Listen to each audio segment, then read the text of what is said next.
मष्ट पूर्णिमाको दिन यो एउटा काम नभुलेर गर्नुहोस्, तपाईको घरमा कुलदेवताको आशीर्वाद प्राप्त हुनेछ। असारको 15 गते मष्ट पूर्णिमा रहन गएको छ।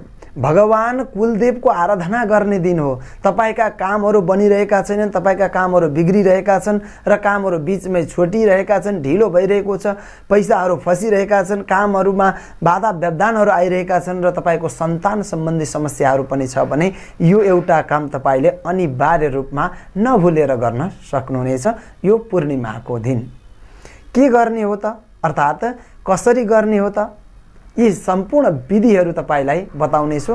मष्ट पूर्णिमा 2083 सालको असार महिनाको 15 गते सोमबारका दिन यो महासंयोग पर्न गएको छ। यो धेरै वर्षपछिको संयोग पनि मानिएको छ। सोमबारको दिन मष्ट पूर्णिमा परिरहेको छ।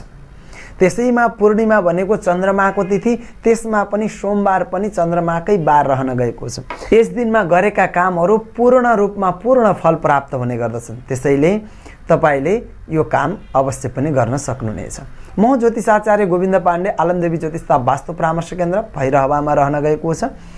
तपाईलाई ज्योतिषताप वास्तु सम्बन्धी कुनै पनि जिज्ञासा छन् भने अवश्य पनि 24 घण्टा हाम्रो सेवा उपलब्ध छ। तपाईले 9844 777 110 मा फोन सम्पर्क गर्न सक्नुहुनेछ, व्हाट्सएप गर्न सक्नुहुनेछ।